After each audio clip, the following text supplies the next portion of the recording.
Hey guys, this is Zerosity here. Welcome back to another Heroes of the Storm video.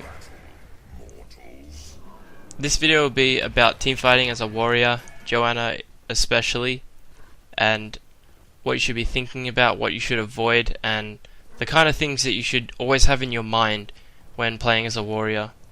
Now this game I'm playing with Nil7 here, which is the Kalthus. It's a duo queue game, it's Hero League, and we'll just show some team fights where I make some plays and just showing you the thought process through it, so I hope you enjoy. Alright, so this is our first shrine contest here. The first shrine spawns at 1 minute 45, and we'll take a quick second to look at both teams' compositions. Now, on our side we have very strong warriors like Johanna and Leoric, which have that minion damage on their abilities, with the Johanna being the Knight Takes Pawn talent, which does bonus damage to minions and mercenaries, so that it really helps to take these goblins out.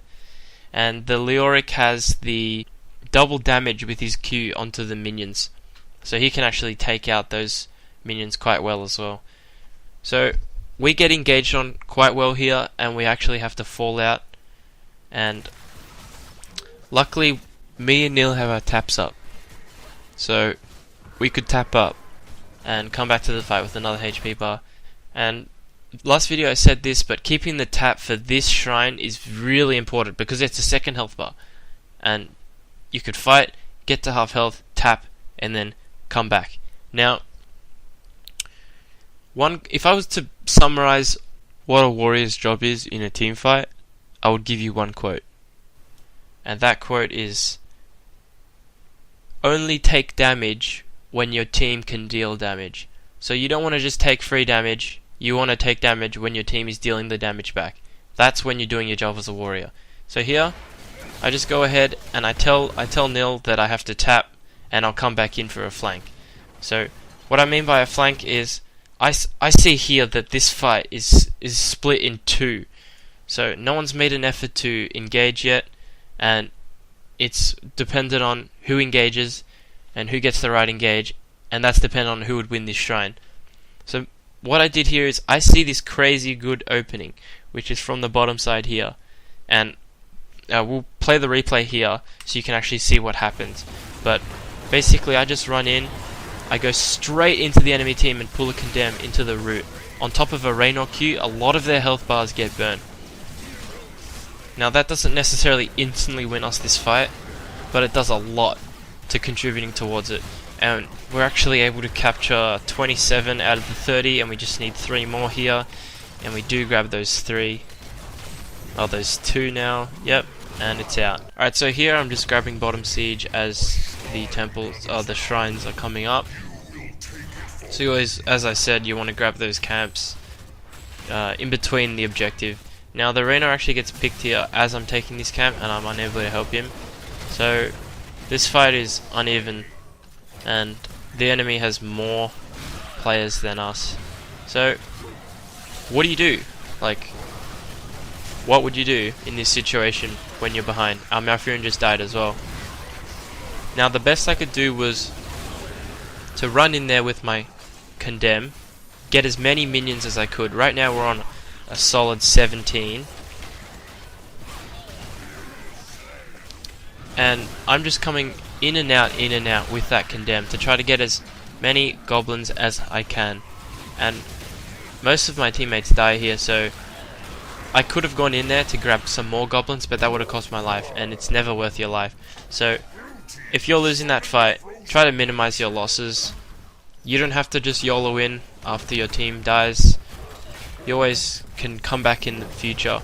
They are 1 level ahead here, and they have a very strong Punisher here that snares, and they're fairly full HP. So they're in a very good position, and it starts to get a little bit messy here, where the Punisher goes to town on our Kalthus, and we eventually clear this. The enemy's unable to get a fort off it, but they are hitting 10 soon, so that's a problem for our next fight. Alright, so here the enemy team is level 10, yet we still aren't, and they capture their siege camp in between the shrines, and they attempt to look for mid as they're trying to get a pick because they're 10 and we're not. So Uther actually runs straight into the 3 of us here, gets a really good Divine Storm on me and Raynor, and Falstad hits 2 of us with his ultimate. Now I'm really low here, and they start pushing. Now Kel'Thas does a really good job at holding off the aggression here, throws out his Phoenix once he's hit 10, and tries to prevent them from taking as much as they can. So Valor gets very low here, and Nil ports back to base here because this shrine is up. So he wants to be full health when this shrine is up. Now the enemy team is hurt after what they just did to mid.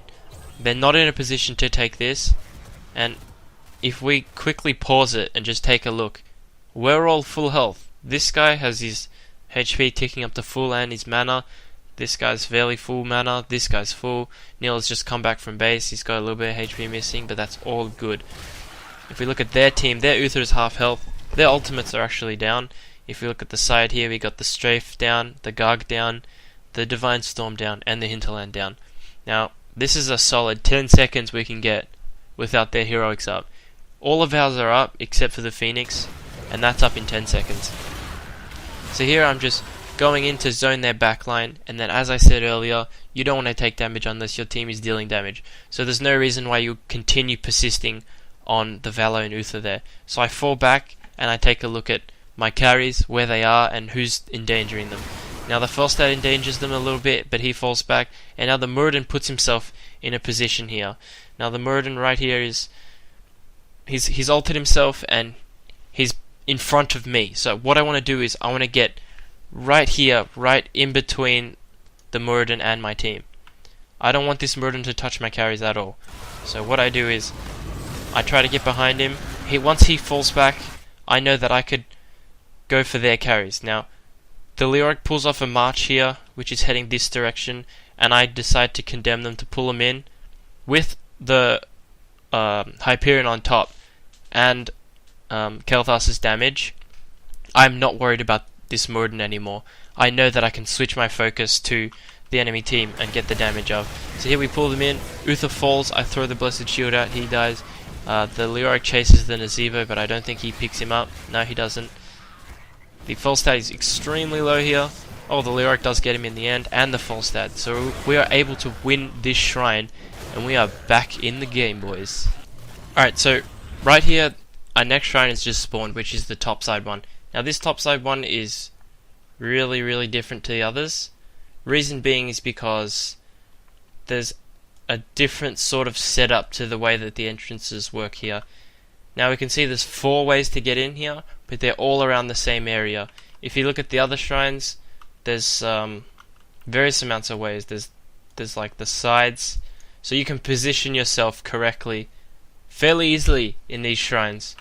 But this top one here is really difficult because there's only one entrance, so if you squeeze up against this back corner, you're just going to get annihilated by AoE, which is what you don't want to do. So we all rotate up, we're in a position to fight, we get them before them. I'm fairly confident about this fight, even though we're both the same level. We could easily win this if we play it right, like we've been doing for the past few times. Now if we look here, the way that they set this up, they put the Muradin right at the front, and they have Falstad coming in from behind. Now I did have vision of this guy, but I'm playing over here, and you know, from this angle I can't see him, and your map awareness is not the best when you're currently fighting. So if we go through frame by frame, we can see that the Uther has just made his way through me, so my job has been poorly done, and he's able to casually just get off a Divine Storm on 3 of our characters, and the Falstad can just follow that up easily, manages to pick off our Kale. Valor just strafes around. The Leoric tries to do his best to get as much damage. I managed to kill the Uther, but from here on, this shrine is lost. Like we've lost 3 of our lives, and we've only gotten 1 of them. I get out fine, but that fight was not right. And I was talking to Neil on comms, and he was telling me, "Don't just run at them, get into their faces before they can get into my face." So we'll see here at the next fight how I change up my playstyle and the kind of things that I think about so that we can win this game. Alright, so the next shrine spawns at the bottom side, which is a much better spot. Now, the difference I made this time was I'm just standing really out the front here, getting in this bush, dismounting anyone that runs past me, and I'm playing super front line, peel my back line. As I said earlier in the video, you want to be a wall so that you take damage and your team can deal damage. If you're taking damage but your team is not dealing damage, you fall back. I dismount the Muradin here, and I'm keeping a close eye on who's coming towards my Kel'Thas. I saw this Valor loop around, so straight away I'm coming closer to him so that I can get ready for whatever comes. Now, they're coming straight for him, and I can see two here, but I'm stuck in this wall area, so I need to squeeze past here, and I need to make sure that our Kel'Thas and our Raynor do not die. So here I walk around the wall, I get to these two, the Uther pulls off his stun, but I'm here being a wall so that these two can't actually follow up on what Uther has done here. This Nazebo does not have the Ravenous Spirit, so I'm not worried about him. And what I do here is I just pull him in and I chuck out a stun. So I've stunned these two here, these three here, so that they can't follow up. The Kel'Thas has popped his Arcane Barrier. He's fine. So I've done my job so far. They've blown a lot of their abilities, and we could actually turn this fight around. So I'm right behind them now, and I see that these two go for my Raynor, but I'm not worried about that. I'm not going to peel Raynor because I'm happy that Muradin's going for my Raynor. That means that the Muradin won't be peeling for their team. So what I do here is I go heavy initiate, and I go straight for the Falstad, pick him off. We can manage to pick up Uther, get the Uther. They jump our Kale, but at this moment the fight is fairly done in our favor. Now we do get this Arcane Punisher. I get really low here because I overextend a little bit. And then I see the Muradin.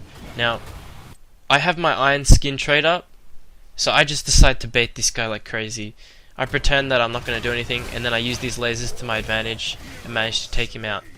So then I quickly look, and I look at how can we capitalize on what we've just done. The four of the enemies are down, there's a Punisher pushing, I'm fairly low health, what should I do? And I instantly see up here there's a Bruiser camp. So I actually start rotating to that Bruiser camp because I know this Punisher will be able to get the fort by itself, but won't be able to get the keep because most of them will spawn. So the Punisher jumps on Valor, gets the Valor, and manages to get the fort as well. So I start rotating over to this Bruiser camp, and I just snag it off them. Just capitalizing on what you do in team fights and making sure that every time you're killing the enemy team, you're getting something else out of it. Because those death timers are fairly long coming into this game when it's around 16 minutes. When people are near level 20, these death timers are around 40 seconds. You have a really big time space. Okay, so at this stage of the game, we're pushing into mid as a group now. Now I'm level 20, and I'm really confident here coming to this fight as they're only level 19. So what I want to do here is always force a fight. Our 20 talents are extremely strong. You always want to abuse them and try to get as much as you can out of them. So here, I run in with my Condemn, I take a look, I see Falstad splitting down here, and the Uther tries to get to our Kel'Thas by hiding in this bush, but doesn't manage to. So we get to put a lot of aggression onto this bunch of fortifications with this Hyperion plus some chain bombs, and the Phoenix gets dropped. Now, I can see here that I've got a lot of damage onto this Nazebo, so we can finish the Nazebo, and then I have to peel back because we have two characters coming onto our backline, and I don't want this Malfurion to die because he needs to heal us. So once I drop my abilities onto the Nazebo, I fall back and I peel, so the Falstad falls there. And now, since we're so late into the game, their death time is at 50 seconds. You could easily end here. Like, a lot of the times, you could end when you don't think you can. If you see that the enemy's down for 40 plus seconds and all 5 of you are up, as long as it's a 5v3, you will most likely be able to end. So here we're just putting aggression onto the core. I have